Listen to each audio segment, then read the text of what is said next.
Imagine owning a piece of real estate that's so valuable that America's largest telecom companies like AT&T, Verizon, and T-Mobile have no choice but to pay you rent.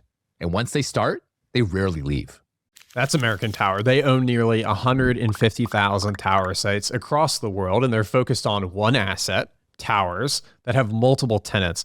And the business is a moat that is very large and definitely hard to disrupt. And the economics of a tower are just mind-blowing. Add 2 tenants to an existing tower and gross margins more than double with barely any incremental costs. This is a business with powerful economies of scale.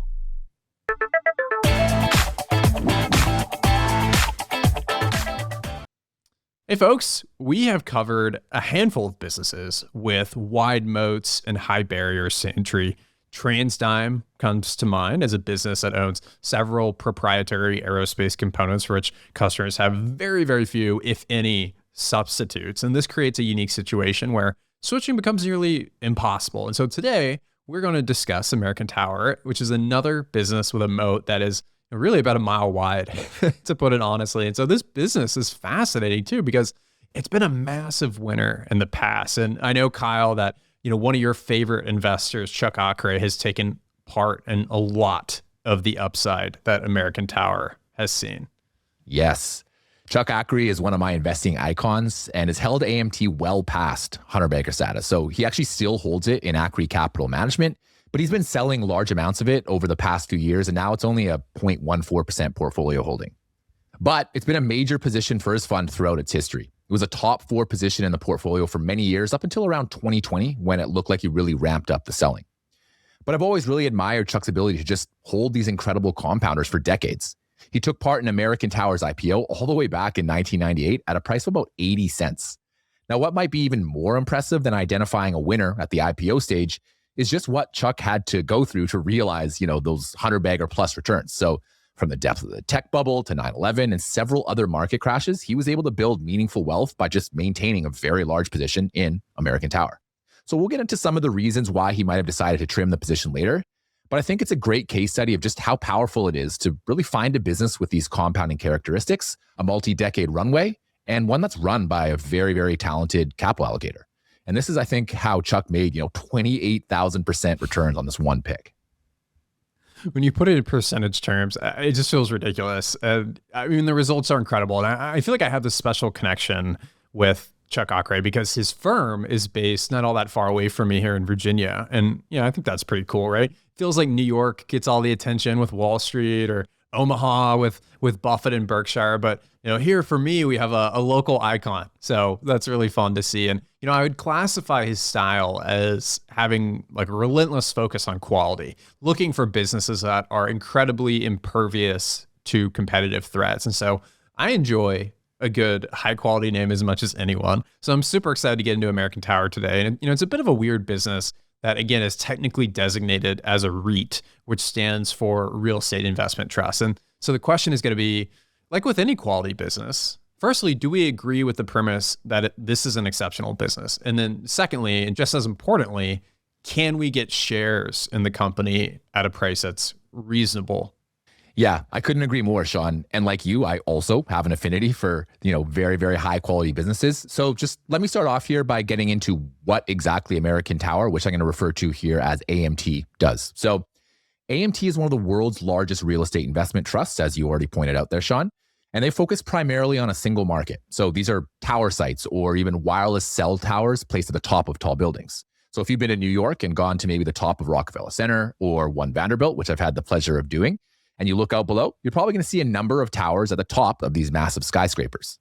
Now, if you've ever wondered why those towers are there, it's because of companies like AMT. So they install cellular towers on top of these buildings, and then they lease them out for very, very long periods of time to wireless service providers, radio and TV broadcast companies, wireless carriers, government and municipal agencies, and other adjacent industries.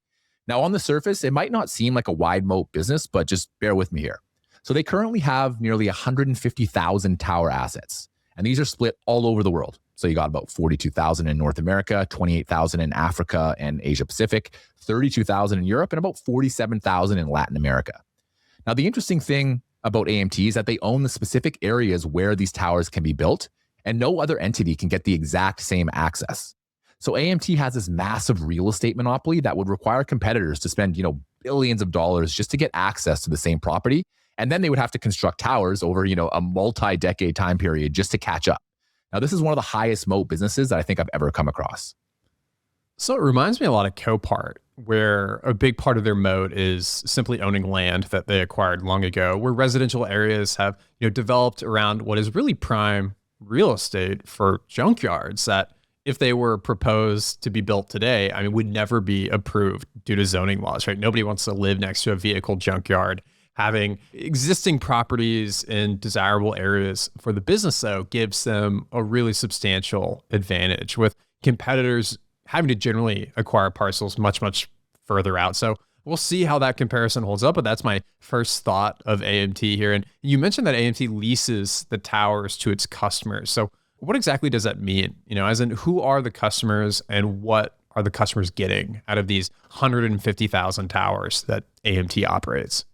Yeah, so AMT customers would include massive wireless carriers that, Shawn, you're probably already paying. So this would be businesses like AT&T, Verizon, and T-Mobile. You can think of it as AMT owning the roof of a tower, then renting out that roof to whichever tenants are just willing to pay. And that's another great part of this business. So one asset can actually have multiple tenants, meaning with barely any incremental expense, AMT can scale their profits on each of their assets simply by just signing more tenants. So let me give you a quick example of what that might look like. To pay for the construction of a tower or upgrade an existing location for just one tenant is going to cost $275,000. Now, with one tenant, AMT gets about $20,000 of revenue with about $12,000 in OPEX. Now, OPEX includes things like ground rent and property taxes. Now, this yields a gross margin of about 40%, which is still really, really good. But when it's only one tenant, the numbers, they're not particularly interesting. What gets really, really interesting, though, is when you add one or even two more tenants. So in this scenario, let's say you have three tenants. So AMT would now be making about $80,000 in revenue. But the key here is in the operating leverage. OPEX would only increase from that 12K number to just 14K. So while the revenue just increased 400%, OPEX is increasing by 16%. And that is really the definition of operating leverage.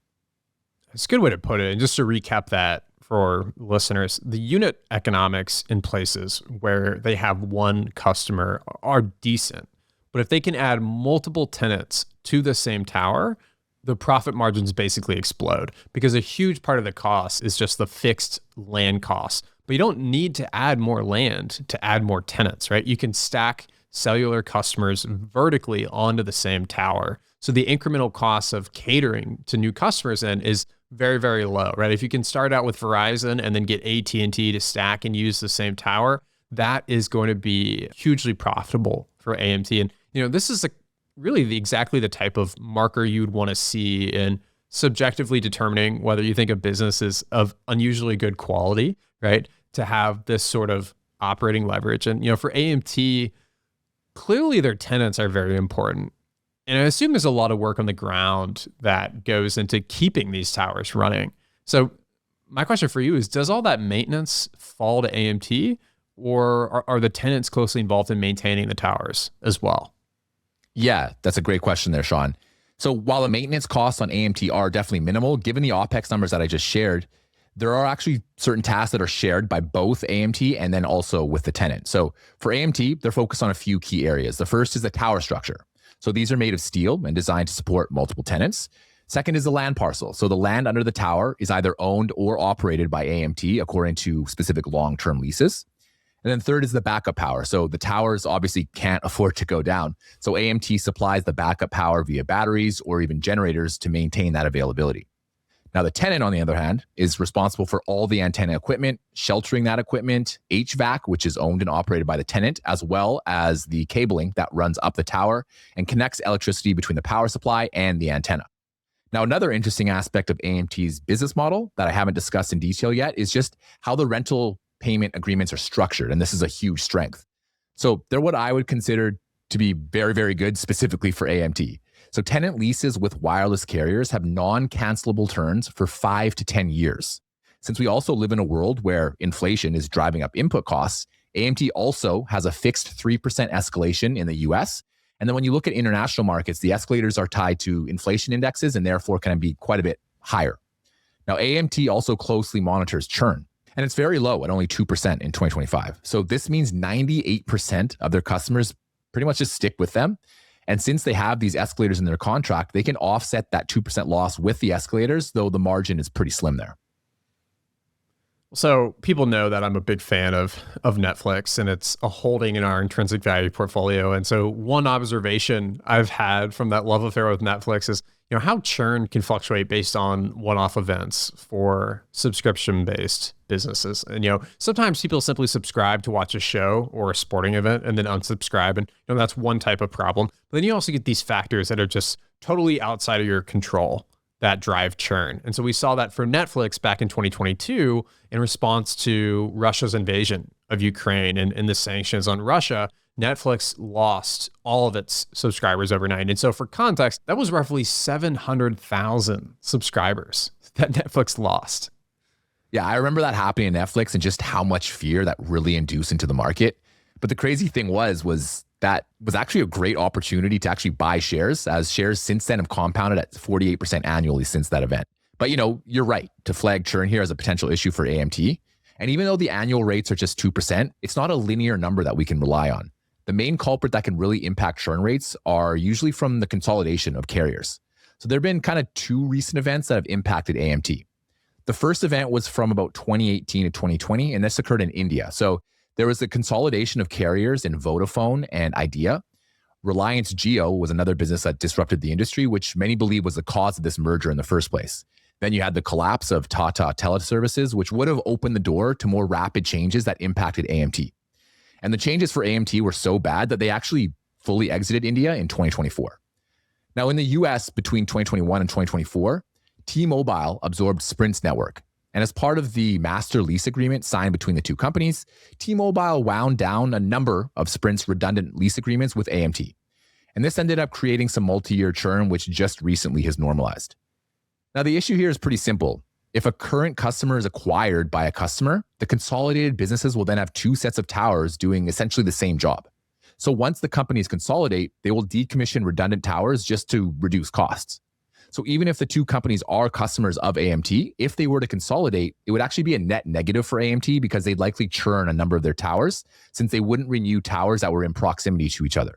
Now, I think that AMT learned from this kind of painful experience they had in India. So once they caught wind of the Sprint and T-Mobile event, they acted very, very quickly. So AMT negotiated a master lease agreement with T-Mobile to lay out very, very specifically how the cancellation process would happen over time.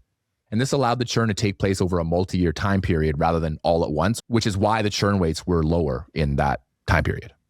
So it's an interesting challenge to confront, right? We're used to thinking about how consolidation and monopolies impact consumers or maybe the investment prospects of those businesses. But you don't normally think about the implications for parallel industries and how, telecom consolidation is actually bad for American Tower of all, companies. But still, even with the large churn from carriers that we've seen in some of these massive markets like India and the US, the overall churn rate is still actually very reasonable compared to what you might have initially expected. So I think that does speak to the resiliency of the business. And, I mentioned earlier that AMT has a moat about a mile wide, and I think this is a good illustration of it in action. But I would want to, spend some more time looking at just why that is the case.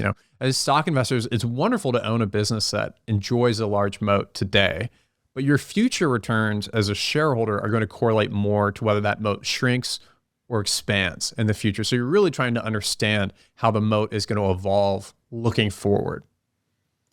Yeah, and I think this really reminds me of a great Buffett quote, which is, economic moats are almost never stable. Because of competition, they're getting a little bit wider or a little narrower every day. And I think you'd agree with me, Shawn, that we both want businesses inside of the intrinsic value portfolio that are hopefully expanding their moats. And, even though that's a very difficult thing to do in business over the long term, they still exist out there. So AMT is a wide moat business because it has more than one moat that helps protect it from competitors. I actually see three moats. So the first one is corner resources. So you can think of AMT as kind of a monopoly. Once a tower is built on a land parcel, it just becomes much easier to use AMT rather than to, start from scratch. If a network needs coverage in a specific area, they just need to ring up AMT and get a space on the tower that they already have installed on their premises. Now, keep in mind that AMT has a ridiculously large footprint. So I mentioned earlier that AMT just in North America has about 42,000 towers.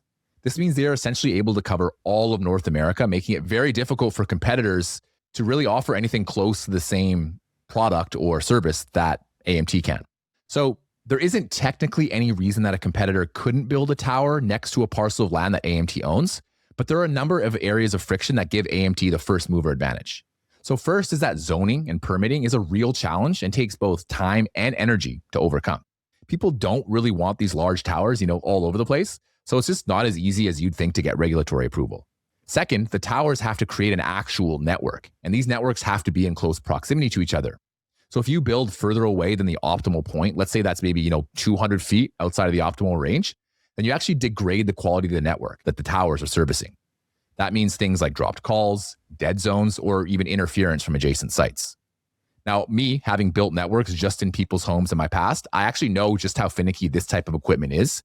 And, what I was doing was on a much, much tinier scale. So I would have to go into people's houses, map out where to put these wireless access points, and then I have to go around the house and test it out.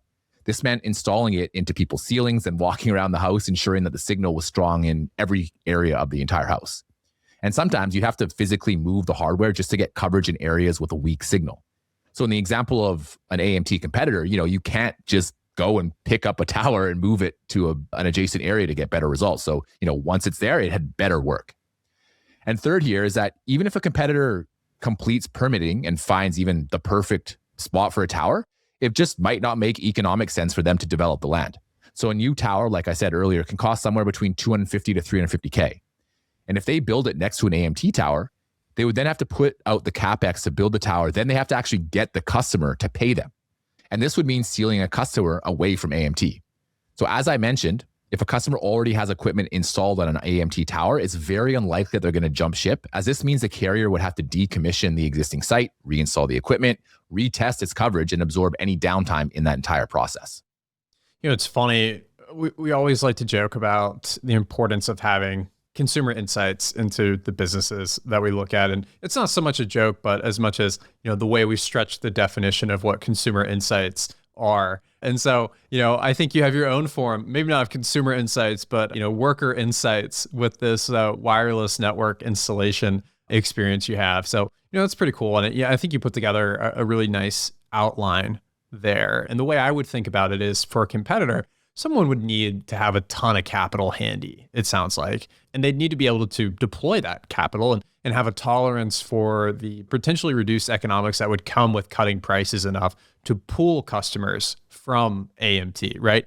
And perhaps it's not impossible to do this, but there's certainly a ton of friction there, it seems. And I think I can identify two additional friction points a competitor might face. You already mentioned that AMT has these long-term leases in place. So even if a competitor offered a discount, if the tenant had multiple years left on the contract, that means the competitor would have to either buy out the existing contract on behalf of the carrier or get them to move once the contract ends. So that ends up, making the economics of spinning up a new tower even worse for a competitor, sort of solidifying AMT's moat further. And, then you have the problem of AMT having this first mover advantage on the best possible land parcels for, setting up these cellular networks. And that kind of brings to life the Copart metaphor that I made earlier. Yeah, and I see a lot of strength in that similarity, which is probably why both these businesses have just been such incredible value creators for shareholders over the years. Now, getting back to the competitive advantage. So the second competitive advantage that AMT has is in its multi-tenant leverage, which I already mentioned. So I would label this more as kind of an economies of scale advantage. As AMT builds out more and more towers, it can add incremental revenue at a much, much lower cost. Now, this is a very interesting area to stress out. So on the one hand, it's obvious that AMT has economies of scale. They've increased their gross profit margins from 68% in 2016 all the way up to 74% today. And even if we look a little further down the financials, EBITDA margins have gone from about 58% in 2016 to 64% today. So, the numbers very clearly tell us that as AMT grows, more and more of that revenue is flowing down to operating income. The problem is in determining exactly where this operating leverage is coming from. So the easy thing to say is that they are increasing their average tenant count per tower. Now, AMT used to disclose this up until around 2017. At that point, the global average tenants per tower was about 1.9. Unfortunately, they quietly stopped publishing this KPI after the 2017 annual report. Now, I'm only speculating here, but perhaps this is partly because India was making these numbers a little bit uglier. But, even without this data, I think it's fair to assume that the economics of a tower are clearly offering scale benefits to AMT. The more tenants they get on the towers, the better AMT's economics will be. Now, I mentioned earlier that the economics of scaling one tower from 1 to 2 tenants are highly value accretive for AMT, and this is for a few reasons. So revenues scale very, very well. The first tenant generally pays AMT about $20,000, but additional tenants pay a 50% premium of $50,000 to add their equipment to that tower. Second, you get the operating leverage just right off the bat, and that increases gross margins from 40% with one tenant up to 74% with 2 tenants and 83% for 3 tenants. And then lastly here, it's just the returns on investment improve. So with only 1 tenant, ROI is a measly 3%, but scale that up to 3 and you get an ROI of 24%. But I would say that there are some other factors here as well. So, even with 0 new tenants, margins will continue to expand over time because of AMT's pricing power embedded in its contracts. So with these annual fee escalators, they will continue to grow just as long as they can stabilize their tenants, albeit at probably, single digit rates. The weakest contributor to future growth is kind of in the portfolio mix. So the US has the best margins because it's a market that has maximized the advantages of the multi-tenant strategy the best. Other markets are probably a little too young at the moment to offer as many 2 or 3 tenant towers as there are in the US market. Also, with a departure of the lower margin Indian market, the revenue mix has shifted to a slightly higher margin market, which I think has made margins look a little bit better. The reason I say this is a weaker argument is that the margins were already improving pre and post the India exit, but intuitively it makes sense. If you're a fundamental investor like me, you need a research terminal that actually keeps up with you. That's why me and my colleague Daniel Monka use Fiscal AI for every episode of the Intrinsic Value podcast that we do. It's the complete stock research terminal built for people who care about the numbers. Fiscal AI pairs a modern interface with institutional grade data. It has over 20 years of financial statements, 40 quarters of history, and company-specific segments and KPIs that I love digging into. You want Google's cloud revenue? It's there. You want to see Duolingo's monthly active users? It's there. And I know because we did that in our episode on Duolingo. There's millions more data points too, all updated within minutes of earnings, not days later like legacy platforms. You can export data, run screeners, pull earnings call transcripts and Morningstar reports, track super investor holdings, and compare companies head to head, just like me and Daniel do, and even plug Fiscal AI into Claude to power your AI research with institutional quality data. Head to fiscal.ai/TIVP. You'll get 2 weeks off Fiscal Pro free. And if you upgrade, that same link will save you 15% on any paid plan. Again, that's fiscal.ai/TIVP. If you're listening to this show, you're already doing the work most investors won't, tearing into individual businesses, pondering intrinsic value, and thinking in decades instead of quarters. At some point, you start to want people to do that work with, though. That's why we built the Intrinsic Value Mastermind Group. And you've probably heard me talk about the Intrinsic Value community before, and this is that same space with the name Refresh. It remains a home for serious, long-term investors committed to compounding their knowledge, relationships, and finding great stock ideas. And as a member, you'll join monthly video calls with me, Kyle Grieve, and Daniel Monka, where we'll dig into what's actually happening in the markets and in individual businesses. You'll sit on private conversations with fund managers, business operators, and authors that we respect, the kind of access that does not fit inside of a 90-minute podcast. And you'll have the chance to join us in roaming Omaha together during Berkshire Weekend, too. One of my favorite weekends of the year. If you're looking to expand your circle of investor relationships, get smarter about assessing intrinsic value, and are always looking for new stock ideas, then what are you waiting for? Apply for free now at theinvestorspodcast.com/mastermind. That's theinvestorspodcast.com/mastermind. And if your application stands out, I'll be reaching out to you personally to schedule a call. Another good comp in a business we covered a year ago is VeriSign. They own the domain registry rights literally to .com.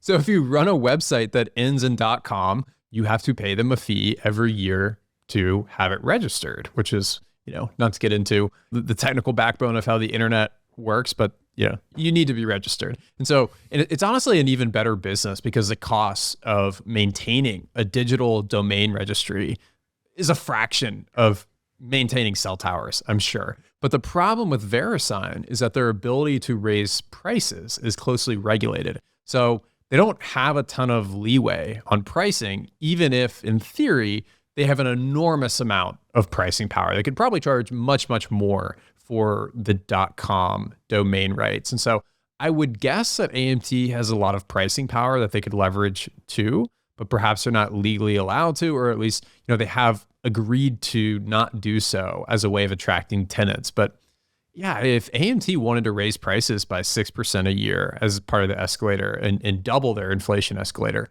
that would be huge for margins. And yet, I don't think I see this deterring companies like Verizon or AT&T, especially if there's not a clearly lined up competitor that's a perfect, one-to-one, well, we can just switch to this competitor and get a lower rate, right? There are real switching costs to this business. So, clearly, I think we're going pretty in depth today on the competitive advantages of AMT, but I do think it's worth it to do so because there's just so much to try and wrap your head around. And, it's just so rare to find a business with one strong competitive advantage, let alone really multiple competitive advantages from cornered resources and scale economies and network effects that are working in their favor. But you mentioned that they actually have 3 competitive advantages. So how about we talk about that other one, that third one that you see here with AMT? Yeah, and after everything I've discussed so far, you might be able to kind of already guess that this final competitive advantage is switching costs. So I already mentioned that while it's possible for a customer to switch from AMT to one of its customers, it's not really the cleanest or simplest transition. Now, to help go over some of the details of switching costs, I use the Hidden Monopolies framework, and it scored very, very well with a Moat score index of about 40. The strongest barriers were the exit and base barriers, while entry barriers were the weakest. So once AMT signs up a customer, as their 2% churn rate suggests, they are a lot less likely to leave. Now, I think there's a few reasons for that. So with customers, especially in the US, being with these massive telecom companies like AT&T, Verizon, and Telecom, and T-Mobile, the cost of being on a tower is pretty much a rounding error for them.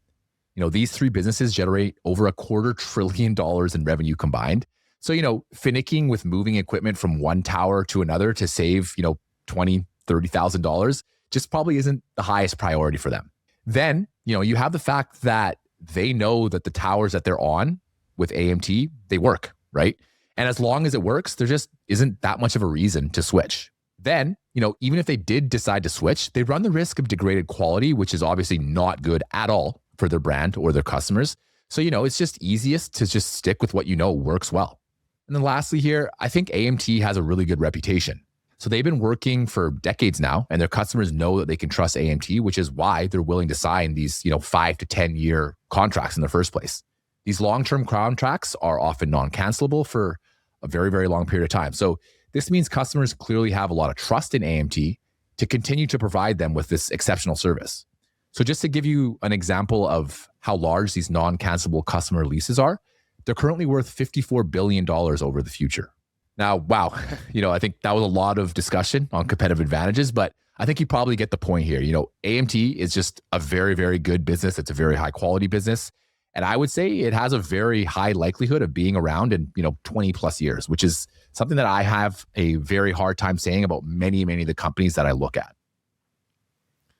I think maybe a way to make a more tangible, personally relatable example of switching costs is just to think about your email account, right? Hundreds of people might have your address saved, and maybe you've got thousands of emails saved in your inbox. And so to go through and update your email on file across all the different apps and services that notify you about, whatever your credit card payments and your bank and your Hulu subscription and your Netflix subscription, changing all of that and the updates in the email, that is an absolute hassle. And then you have to do the calculus of, is it actually worth it to switch providers? And in most cases, at least for emails, the answer is pretty clearly no, right? Unless you have to do so for work. There's just a lot of annoyances that emerge. And really, there's very few benefits, if any, of switching email providers.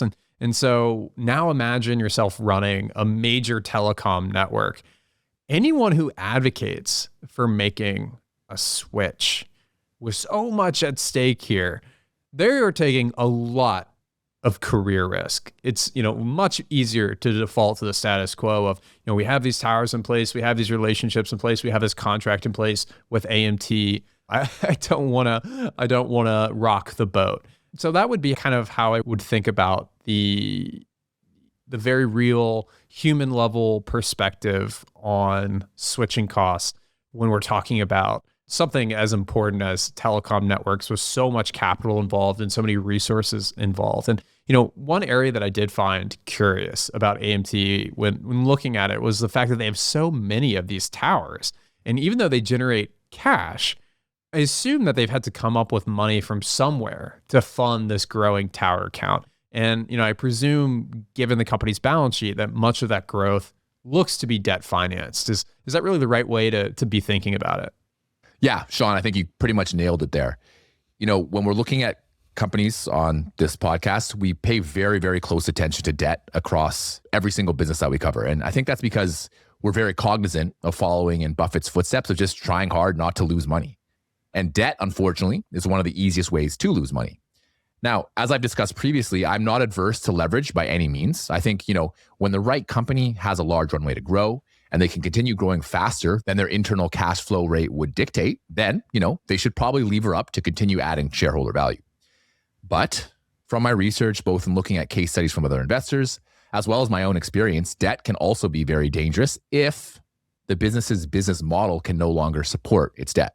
Now, when it comes to AMT, it probably won't surprise you to know that this is a business that does utilize debt. So as of the first quarter of 2026, AMT has about $37.3 billion in debt. In full year 2025, they produce about $7.2 billion in adjusted EBITDA. So this gives them a net leverage ratio of about 5 times. Now, this is a high number for sure, but AMT definitely has a much different debt profile than what I've seen in majority of other businesses that I've ever looked at. So the maturities of their debt extend all the way out until 2051.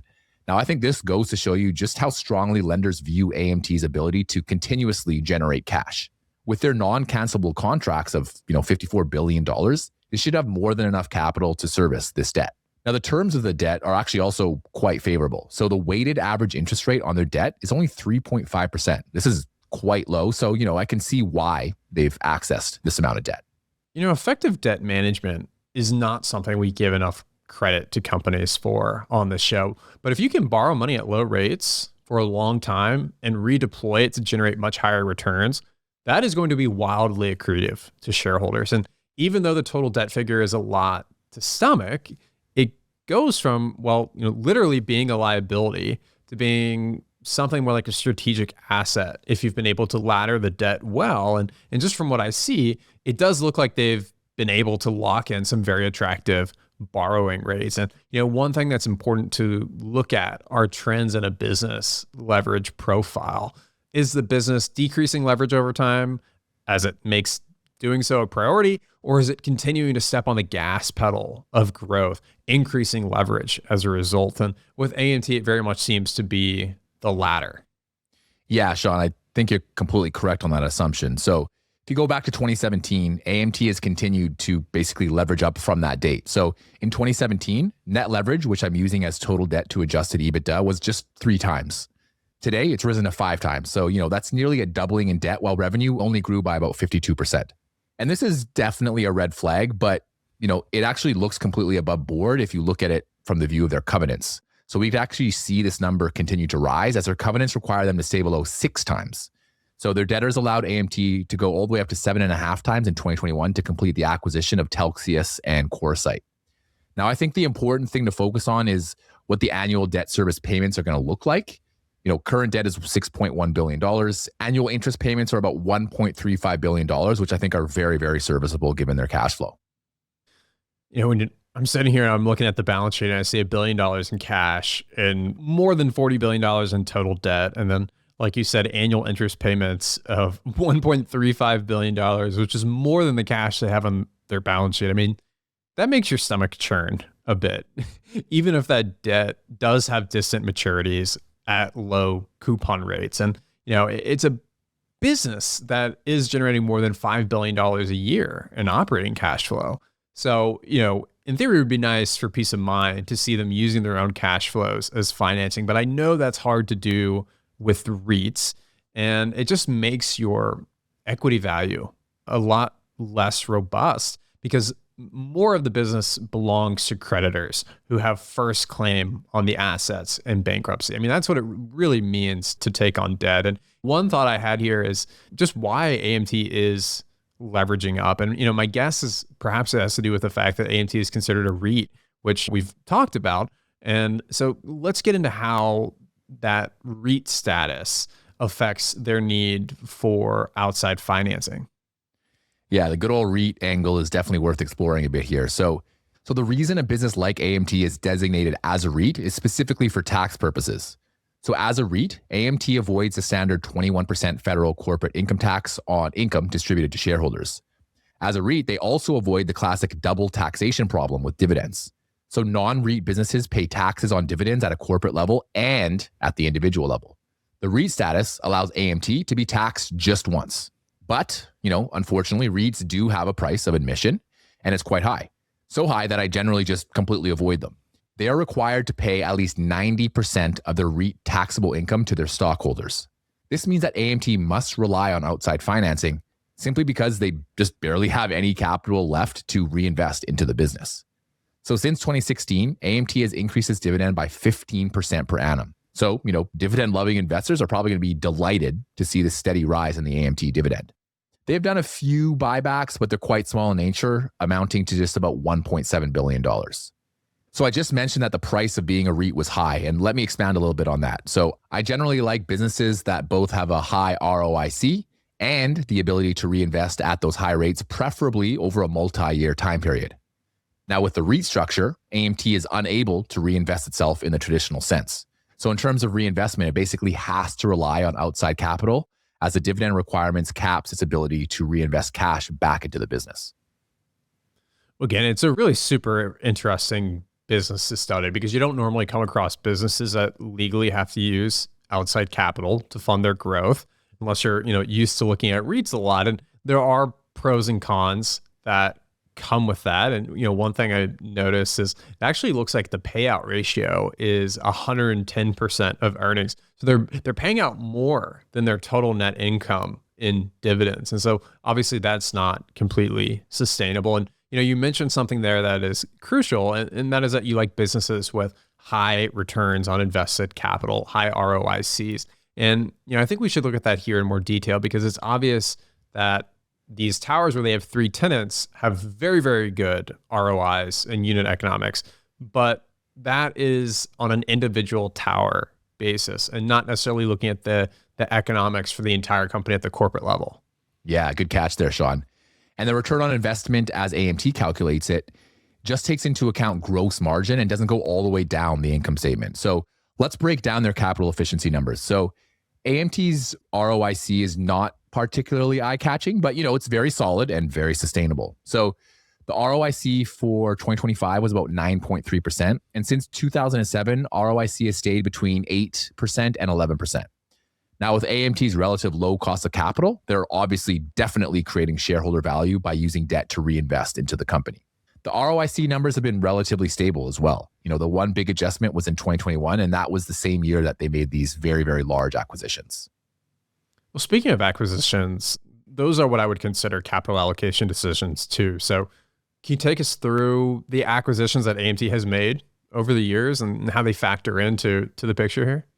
Yeah, great point. So I think American Tower can be broken down into a couple different phases. So the first phase lasted until about 2020 and was very simple, buy towers or owners of other towers in markets where wireless demand was continuing to grow. At the same time, you just add tenants to existing towers and you just enjoy the operating leverage. They made quite a few deals, which really helped them expand their tower count all over the world. And most of these deals were valued around $3 billion. Now, 2021 marked the transformation and pivot. Now, I'm not going to say they completely pivoted away from it. It was just kind of an additional service that they added. And that was the deal for CoreSite, which added a kind of a data center angle to AMT. So in Telxius, they doubled their European footprint, but the big difference here was in the purchase price. So like I said earlier, the The average deal was for about $3 billion. Telxius was done for $9.6 billion and CoreSite was done for $10.4 billion. So much larger purchase prices. Now, I would say that most of the deals done before the CoreSite deal were quite good, as it stayed true to AMT's central theme of, just focusing on these cellular towers. But CoreSite, in my opinion, was quite expensive. So for $10.4 billion, they got 24 data centers. They also bought this right before interest rates were about to sharply rise.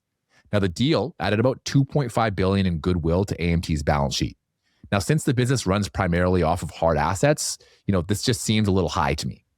The deal also was done for 27 times EV to EBITDA. Now, since buying CoreSite, its revenue has grown at about an 8% CAGR, which is decent. Operating margins have also expanded from 46% to 53%.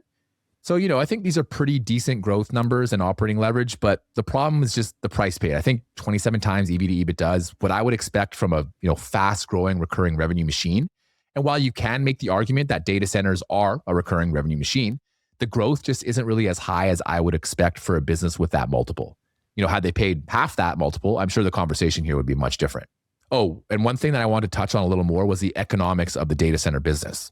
As you can tell, the growth numbers have been quite decent, but it's a relatively small part of AMT's overall business. So in the last quarter, it sported a revenue share of about 10.5%. So I would say, it's doing pretty well. If we annualize the current numbers, its run rate revenue is around $1.1 billion and run rate EBITDA is around $600 million. That brings the current evaluation down to just 17 times EBITDA, which is obviously a lot more palatable. And perhaps, they anticipated this future growth in the purchase price, which is why they paid an optically high price for the business back in 2022. We've spoken at length here about capital efficiency and allocation. And I think we can see that AMT clearly thinks closely and pretty well about capital allocation. So maybe we shift gears now to management to get a better view of how they view capital allocation and how it relates to their incentives, because ultimately, that is what's going to drive their decision making. Yeah. And, I was pleasantly surprised to listen to just how exactly they think about capital allocation. So when asked about the return hurdles that AMT looks for in new towers, their CFO, Rodney Smith, replied, "From a return hurdle perspective, I don't want to get into the details here, but certainly being above our weighted average cost of capital by a couple of 100 basis points over a reasonable amount of time." And I'm not going to get into the detail in terms of the terms. That really is what we would expect based on just the fundamentals of the market and the investments that we're making. I think this is just a really, really powerful quote. It shows that they're thinking about capital allocation in definitely the correct way, which is to think about whether it's above or below their cost of capital. I would expect, more executives to think this way, but unfortunately, it's a lot more rarer than I would have initially assumed.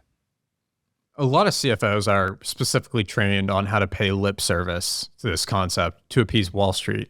But, at least in terms of the prudent use of leverage side of things, their actions do seem to show that they understand how to manipulate their cost of capital lower, which is a huge part of capital efficiency and creating shareholder value ultimately. But pivoting here a bit, with AMT being an $84 billion company in terms of equity market capitalization, I assume they're probably going to have reasonably low insider numbers, given that they're such a mature company, right? It's just hard to have a lot of insider ownership for a business of that size, unless you have some sort of founder that's been with the business all the way through.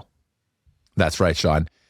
And, the recent proxy shows insiders own just about 0.7% of the company's shares outstanding. So the insider ownership just, obviously isn't a strength of this business per se. If you add in options, this jumps up to just 1.1% or so. So their CFO, Steven Vondran, owns about 72,000 shares. He owns an additional 33,000 with options, bringing the total value to just about $20 million. Now, AMT has ownership guidelines specifically for the CEO, including that the CEO must have at least 6 times their annual base salary in AMT stock. Other executives need just 3 times. And they have about 5 years to reach that ownership target. So what exactly are base salaries? I think they're quite reasonable. The CEO, Steven Vondran, has made about $1 million in base salary for 2025 and for 2024. Other execs are making a little over $600K in base salaries. But, with AMT, we have to keep in mind that base salary is a pretty low part of the total compensation package. So for the CEO, base salary is just about 7%. And for other NEOs, it's about 12%. So We definitely need to dial into the incentive program to figure out whether the program is well aligned with shareholders or not.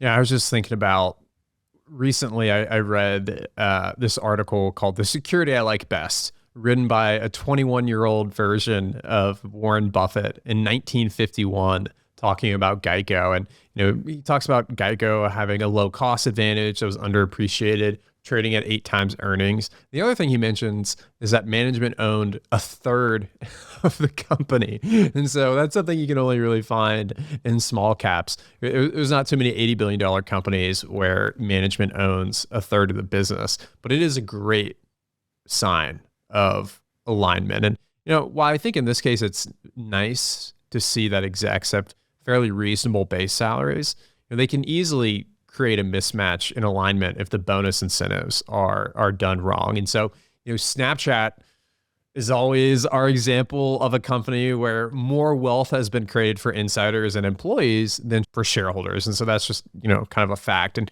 what is precisely the opposite of what you would want to see in terms of shareholder alignment. Skin in the game with ownership of the stock is one thing, but excessively rewarding management with stock-based compensation to the detriment of shareholders and dilution of everybody else's stake in the business, that is another thing entirely.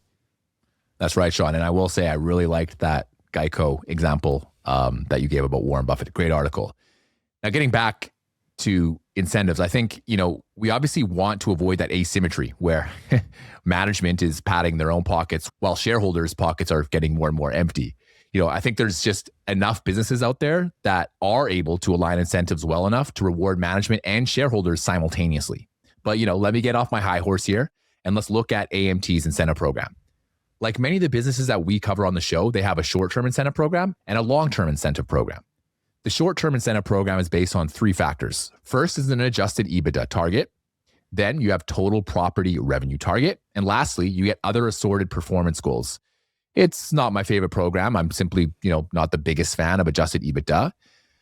But for a business like AMT, which has a ton of depreciated assets, the adjusted EBITDA number is obviously quite inflated. They currently depreciate and amortize about $500 million a quarter. I will add that even though EBITDA is much higher than free cash flow, at least they're growing at, similar rates. The short-term incentives are paid out in cash, which I like, as this isn't diluting shareholders. Execs can make up to about 150% of their base salaries based on these annual incentives. Now, the long-term incentive program, in my view, is much better in terms of the incentives used, but they are giving bonuses with options. So the long-term program is based on annual funds from operations, or AFFO, per share, average ROIC, and relative total shareholder return. Now, I really like the first two, so it's great to see these at an 80% weighting. I love this incentive plan because it has a per share component as well as a capital efficiency component. It's really hard to beat this as an incentive structure. So I give them a lot of props for developing this program, and clearly it's delivered quite a lot of shareholder value over the years. The stock price since 2016 has CAGRed at about 6.3%. Now, that's not a high number by any means, but we also have to remember that AMT pays out a ton of its profits as a dividend. The dividend yield is currently around 3.7%. So, you're getting somewhere around a 10% return. And as I mentioned earlier, 10% is well aligned with AMT's average ROIC over the last decade or so. I haven't spoken much today about AFFO. So AFFO is a REIT KPI. So AFFO is basically a ceiling on the amount of recurring cash that's distributable to common shareholders. Now, keep in mind that the ceiling isn't the same as the actual dividends being paid out. Some of AFFO is retained by AMT to do things like repay debt, discretionary CapEx, and for balance sheet purposes. So in AMT's case, the dividend payout ratio is taken from attributable AFFO and not from their net income. I guess when it comes to management incentives, you get sort of a existential question, and whether you want the REIT to continue reinvesting with growth CapEx, or do you want it to simply maintain its current assets and pay out dividends and really do nothing more.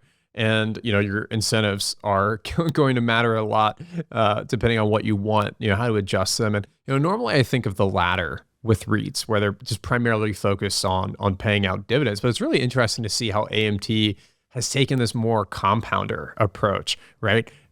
They've tried to bring this quality compounding idea to REITs, which is just really unique. And So with that, I want to go into one more thing here on the incentive program before we move on. And that's how the long-term incentives are being distributed.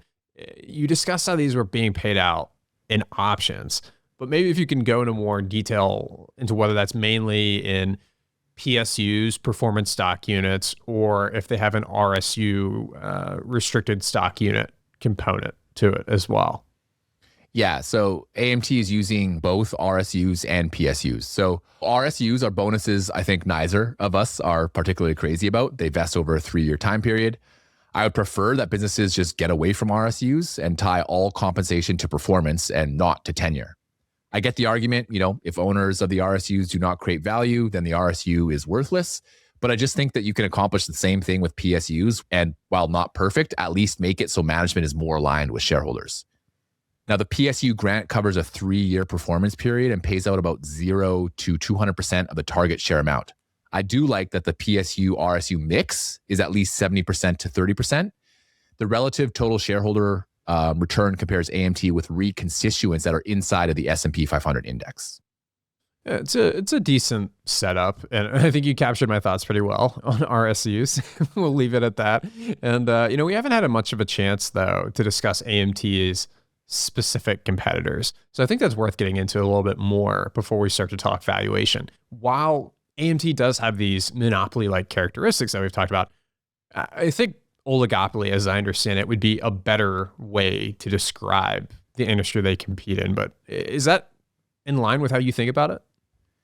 Yeah, Shawn, I think I completely agree with you there. Whereas, a business like VeriSign is, I would say, a monopoly, right? They're kind of the one big player. AMT definitely has competition all across the world, but it's not a lot of competition. So I think oligopoly is definitely the term that I would use.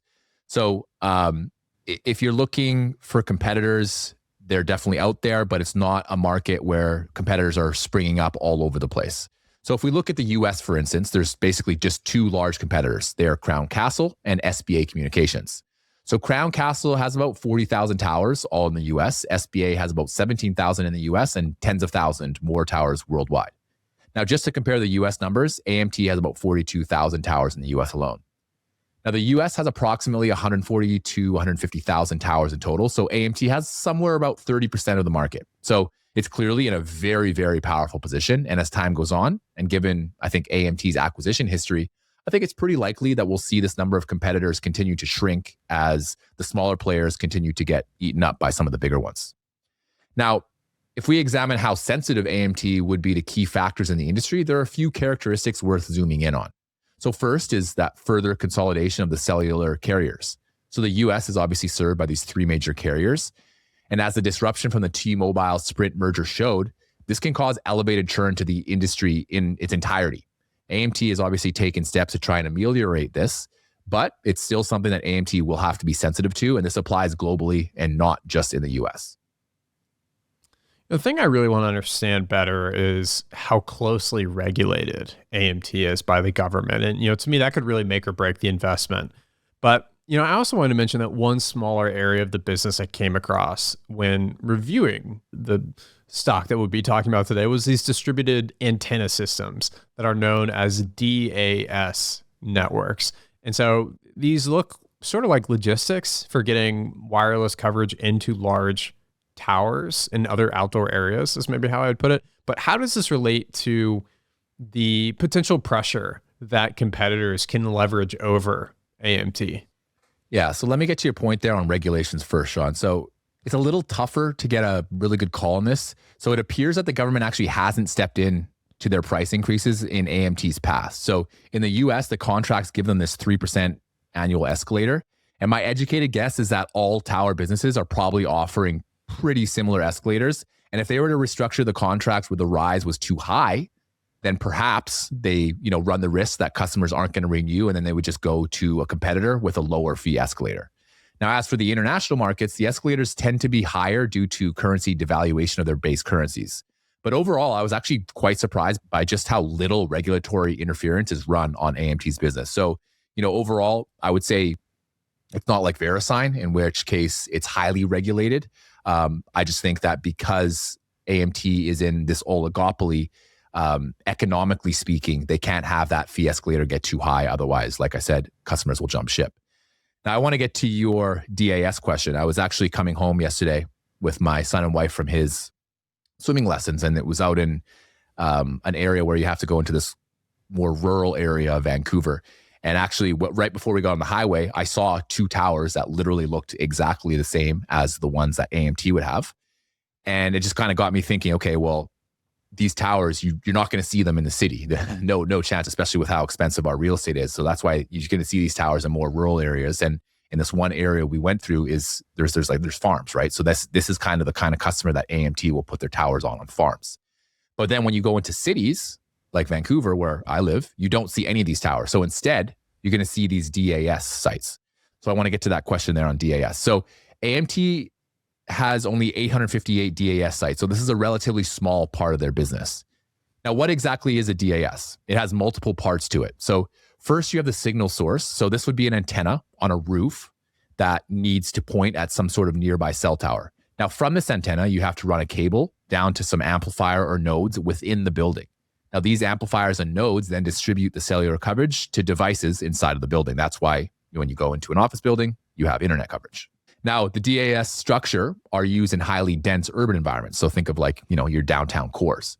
Now, even though DAS is an interesting business model, I don't really see it as a major competitive pressure for AMT, given that it accounts for, a single-digit share of AMT's overall revenue. And even though DAS appears to be an interesting growth segment, Crown Castle actually already tried to pivot more towards DAS, but unfortunately, it actually hasn't worked out that well.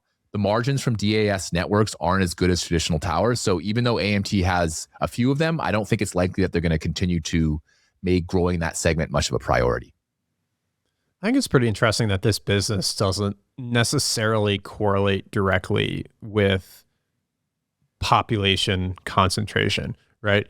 Like you can have really densely populated cities, and then the DAS business doesn't have the same kind of margins as a tower, maybe in a more rural area or the suburbs or whatever it is. So that's sort of counterintuitive. And it does seem like not expanding aggressively into DAS has been a pretty intentional feature of American Tower's capital allocation. And so at this point, I think it's very clear that they're the dominant player in the cell tower industry. But there are some new technologies out there that are changing some of the industry dynamics that make me inclined to perhaps put this in my too hard bucket if we're getting an early preview of the portfolio decision, but we'll see. At the time of recording here, we're waiting on the SpaceX IPO, and there's plenty of speculation abound about how their technology will disrupt various industries. But it does seem like companies like SpaceX are helping make satellites a growing threat to AMT. And before I get carried away on a tangent about that, I'll just let you expand on how you think about those risks facing the company. Yes. So even a business as strong as AMT does, unfortunately have some exposure to technological advances. And the big one right now, like you just pointed out there, is the expanding availability of satellite technology. So if you followed, SpaceX's Starlink or even ASTS, you know exactly what we're talking about. So these are both businesses that basically put up satellites, and then they can use them to have customers on the ground use them as a source of an internet signal. Now, AMT actually made a strategic acquisition into ASTS when it was a very small private company, and they actually divested the majority of its stake at the end of 2025 at a very large gain. So they still actually have a board seat in ASTS just to monitor what's going on. So AMT's CTO, Ed Knapp, has that board seat, which gives him direct access to what exactly is happening with satellite technology. So the thesis, from what I can tell from the AMT earnings calls, is that investors are worried that the satellite internet will disrupt cellular towers where AMT obviously operates. Now, so far, AMT doesn't seem to be very afraid of Starlink and ASTS. It's interesting because even when I think of the few Starlink ads that I've seen, it's usually some gamer in a truck in the middle of nowhere using Starlink. It's generally, from what I've seen at least, not someone in an urban area. Now, the main reason AMT doesn't seem to fear these satellite-based networks is that it will be complementary to AMT and not a direct competitor. So where satellite-based networks are a threat is more of in the rural or underserved area of the planet where tower placement just isn't economically viable. So On the Q2 2025 earnings call, AMT's CEO said he thinks satellite networks are a net positive because it will allow more people to access the internet in areas that they might not otherwise have access to. So he mentioned areas, like the Grand Canyon, rural Montana, or sub-Saharan Africa. These are areas where satellite networks will have an impact, but he doesn't have the towers in those areas simply because it just doesn't make any business sense. Now, I went on a camping trip last year with my wife and son, and we rented out a large space in a provincial park, and we shared it with a few other families. One of the other people there actually had a Starlink Mini, but he said you don't get a ton of data on his plan, so he didn't share the login information to be used by everyone else. Now, I just checked the pricing on a Starlink Mini on a monthly basis, and it ranges from about $50 to over $250 per month. So, I can see how this would be interesting to sign up for if you're a, camping enthusiast or if you're going on some sort of cross-country RV trip. But at that price, I think you can easily get unlimited internet for less at your home. And the terrestrial internet is where AMT plays. It's funny, whether it's AI or satellites, every time there's a big threat to a business, I feel like I always see your management of the affected company saying, oh, well, actually, this is an opportunity for us. And, that may be true. But really, the question is, after folks in rural areas have initially gotten access to the internet via satellites, will satellite internet keep improving to a point where it never makes sense for them to switch over to a network powered by AMT? And, unless satellite internet becomes dramatically better and cheaper, which it very well could in the coming years, I mostly see that as a threat on the margins in rural areas where AMT might have been considering rolling out towers in the future as those areas develop. But, another risk that I want to come back to is the consolidation of carriers. I wouldn't say we need to litigate this topic again entirely, but it is probably the most tangible risk to the business. So it's certainly something to be noted. And another related risk to that is customer concentration. So the US market is being served primarily by 3 customers. And if the financial condition of one of these big carriers like AT&T, Verizon, they deteriorate, well, that would be very bad news for AMT. And they have these guaranteed contracts, but if a company were to, say, file for bankruptcy, I don't think AMT is going to get paid. And then this customer of theirs is probably going to get acquired by one of the other 2 carriers. And then that creates an even bigger problem for AMT. So really, customer concentration is a challenge for them in many ways. Yeah, 100%, Shawn. I can't argue at all. So the only thing I do see is it's a risk, but because they're geographically dispersed around the world, it would still hurt, especially in the high margin American market. But, I don't think it's something that would necessarily destroy the company. If you look at AMT and what it offers, there's entire nations that rely on working internet. So let's say a carrier were to go bankrupt. I think it's very likely that that carrier is, like you just mentioned, is going to be acquired by another company rather than having its assets completely liquidated. And obviously, if they were completely liquidated, that would be horrible for AMT. But, as of now, assuming that satellites aren't the biggest threat that AMT thinks they are, those assets that would then be sold off are going to be very, very valuable. So I think there's a very, very good chance that they would find a willing buyer, and hopefully they would continue to honor their contracts with AMT, although they might, go through some churn like they did with that the Sprint deal. So there's actually been a recent example of a customer failing to pay its bill. So Dish recently actually defaulted on its lease obligation to AMT. So they're now in federal court trying to figure that out. Dish represented about 4% of AMT's North American revenue. So, while it's not an existential amount by any means, it will still have effects on AMT's revenue and create some near-term headwinds. So the multi-year lease agreements were worth about $200 million per year. Another example was in Mexico's AT&T business. So that business was actually withholding tower rents throughout 2025. They withheld somewhere around $300 million in tenant payments. But luckily, since then, the dispute was resolved. AT&T Mexico will actually end up remitting the payments into the future and has already started back up with the regular payments. So while this is a risk, because of AMT's large scale and international reach, it would be pretty hard for just one customer to sink the ship. US consolidation definitely would be their biggest risk here. I'd mainly be concerned about this kind of thing happening in the US, since the US market is so much more profitable than the other markets they operate in. The effects would be disproportionately negative. And, the last risk that I wanted to discuss with you here in further detail today is, again, the debt.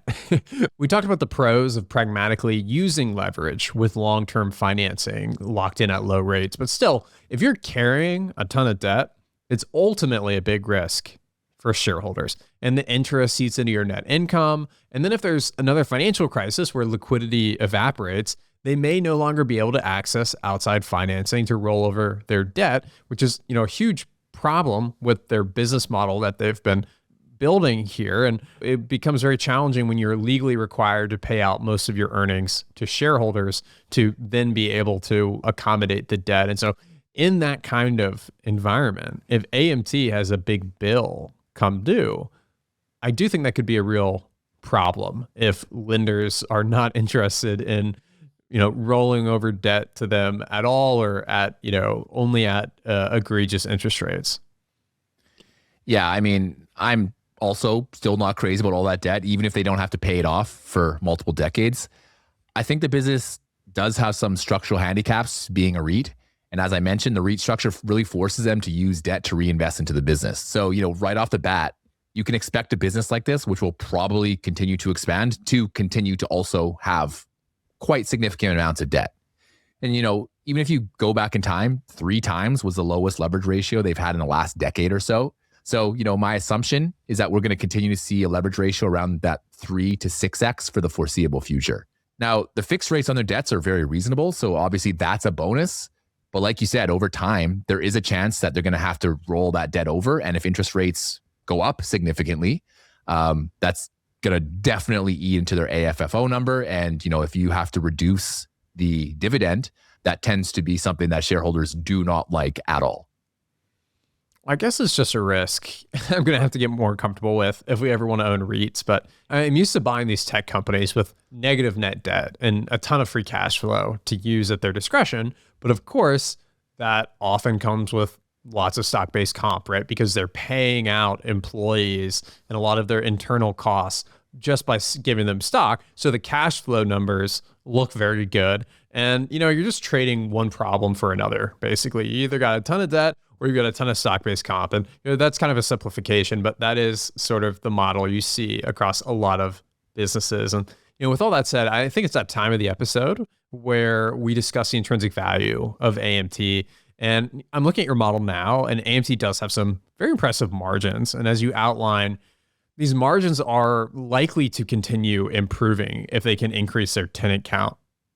But what do you think about AMT as a business and as an investment for us at today's prices? Yeah, I mean, simply put, I think AMT is an incredible business. There's no doubt in my mind about that. It's a business that sells a service that is needed by essentially the entire world. You and I use services that use cell towers on a daily basis, Shawn. This business simply cannot go away. And I don't see satellites disrupting the core business model anytime soon, if ever. But, we also have to take into account that this is a very mature business with a market cap of $88 billion. The business offers pretty limited organic growth other than developing new towers, adding some tenants, and those annual fee escalators. Perhaps they may decide to further scale the data center biz, and then on the inorganic side, they can buy out their smaller competitors. But it doesn't seem like this is a business that's going to continue to grow its top line much beyond the mid-single digits. So in my base case, I assume AMT's margins rise very modestly to about 66%. With the US market quite saturated, there's still some room for tenant growth, but I don't think it'll be anything close to what it had been in the past. As for tenant growth globally, it's really hard to get a view on this as AMT just doesn't share those numbers. So while they may sign up some new customers, I think most of this growth is going to come from fee escalators. Now, as the business ages, I apply a 5% revenue growth rate. This is slightly lower than their 10-year historical growth rate, but it's important to remember that even though AMT seems like a boring asset-heavy business, it's still a recurring revenue machine. The contracts are long and customers are very, very locked in. Now, because of this, AMT has historically gotten a pretty premium EV to EBITDA multiple. So as of today, it's trading at a low multiple not seen since 2017 at about 19 times. Now, with these inputs and applying a 21 times exit multiple, then applying a 10% margin of safety, I'm getting returns a touch below 9%. Given their ROIC trends, this seems to be pretty in line with the long-term returns of the business. Charlie Munger has this great quote about the long-term returns of a business mirroring that business's capital efficiency numbers, and ROIC, ROIC, whatever you want to call it, is what we're referring to there. And so in AMT's case, this seems quite accurate, right? When you first discussed AMT, it gave me a lot of VeriSign vibes and Copart vibes, and they're both businesses with deep moats, but are also mature businesses with limited reinvestment opportunities and growth opportunities too. And so for VeriSign, they didn't have the same debt structure though, and we still ended up passing on the opportunity simply due to price and more than 30 times earnings. It didn't feel like we had any margin of safety, but that stock has actually only gone up since we first looked at it. So that's just how it goes sometimes. But point being, while I see both of them sticking around for the long term, I don't think either of those companies at current prices belong in intrinsic value portfolio. And American Tower actually is around a similar PE to VeriSign, but then again, it has all that debt that we've talked about. And so that's not to say that they're not great businesses, because they are truly excellent, both of them, but more that just the price isn't right. And with AMT, there's this further complication from the debt. That is how I would think about it. Yeah, I mean, I completely agree with you, Shawn. This looks like a great business if you want, high single-digit returns and income. But, that's not really what we're focused on with the intrinsic value portfolio. While I think this is a very interesting business, it's just one of those classic examples where a quality business doesn't necessarily mean it's a right investment for everyone. I think you and I both appreciate quality, and AMT clearly oozes quality, but that doesn't make sense as an investment for us today. I think with the limited growth opportunities for this business, it's unlikely that it's probably ever going to be that interesting unless the price drops substantially. And then you could make a return from a mix of EPS growth, dividends, and multiple expansion. But even then, once the price and value converged, I would be very likely to just sell the business, because in the long term, I just don't really think you're going to get returns much above high single digits. Now, as for Chuck Ackrey and his decision to drastically trim his AMT position, I think it's because he sees potential slowdowns in AMT's growth. And perhaps it's reached a point where the business can just no longer grow faster than the benchmark, which has caused him to lose interest. Now, I'm just speculating here, but that's what my best guess would be, along with what your point was along the debt issues and how that's continuing to rise up. Now, I want to leave you with a quote today from the legendary Charlie Munger about cinches when it comes to investments. What percentage of your net worth should you put into an investment if it's an absolute cinch? The answer is 100%. Now, I don't think AMT is an absolute cinch anymore. 10 to 20 years ago, I think it probably was. And that's why investors like Chuck Ackrey just did so well. Today, it's a very good business, and there are still a few question marks that just really didn't exist back then. And with that, I hope you enjoyed today's episode, and I'll see you next time.